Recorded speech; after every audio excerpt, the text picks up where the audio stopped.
Friends, West Bengal school service কমিশনের একটা গুরুত্বপূর্ণ তথ্য নিয়ে খুব সংক্ষেপে আপনাদের সঙ্গে আমি এই ভিডিওর মধ্যে শেয়ার করছি। আপনারা জানেন যে West Bengal assembly election 2026 already declare হয়ে গেছে এবং সেই নির্বাচন কাজকর্ম চলাকালীন কর্মী সংকটের জেরে WBSSCর সমস্ত রিক্রুটমেন্ট প্রক্রিয়া এই মুহূর্তে বন্ধ রাখা ছাড়ার অন্য কোনো উপায় নেই, এমনই অভিযোগে হাইকোর্টের দ্বারস্থ হতে চলেছে West Bengal school service commission.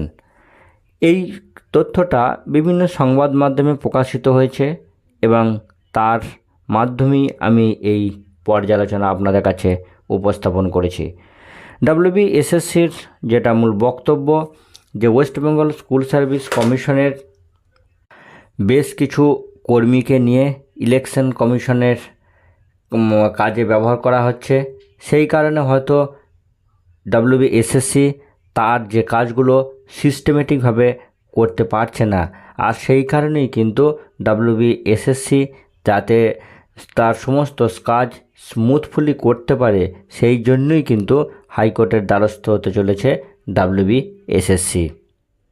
কারণ সুপ্রিম কোর্টের ডেডলাইন যে 31শে আগস্ট, সেই 31শে আগস্টের মধ্যে শেষ করার কথা বললো, বাস্তবে কর্মী না থাকায় মানে এমপ্লয়ি না থাকায় স্কুল সার্ভিস কমিশনের তরফ থেকে হাইকোর্টের দৃষ্টি আকর্ষণ করা হয়েছে যে এ বিষয়ে যাতে স্কুল সার্ভিস কমিশনের যে ওয়ার্কার রয়েছে, যারা কর্মী রয়েছেন, তাদের ক্ষেত্রে তাদেরকে যেন কোনোভাবেই ইলেকশন কমিশন যাতে কোনোভাবেই তাদেরকে কাজে লাগাতে না কাজে না লাগান, তাহলে কিন্তু এই কখনই 31শে আগস্টের মধ্যে কিন্তু শেষ করা সম্ভব হবে না।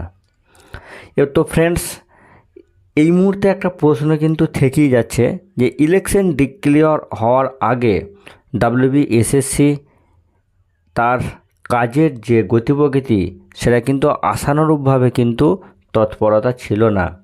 তাহলে এই মুহূর্তে ইলেকশন ডিক্লেয়ার যে হবে তার একটা সম্ভাব্য ডেট অনেক আগে থেকে প্রকাশিত হয়েছিল, তাহলে WBSSC কিন্তু সেই বিষয়ে তখন কিন্তু কোনো তৎপরতা দেখায়নি। তো ফ্রেন্ডস, যাই হোক, WBSSCর এই গুরুত্বপূর্ণ তথ্যটা আপনাদের সঙ্গে আমি শেয়ার করলাম। তো 9-10 যারা ক্যান্ডিডেট রয়েছেন তাদের উদ্দেশ্যে বলবো, আপনারা এই মুহূর্তে এই সমস্ত তথ্যে কিন্তু বিচলিত না হয়ে আপনারা ইন্টারভিউ প্রিপারেশনের দিকে অবশ্যই মনোযোগ দেবেন। ধন্যবাদ।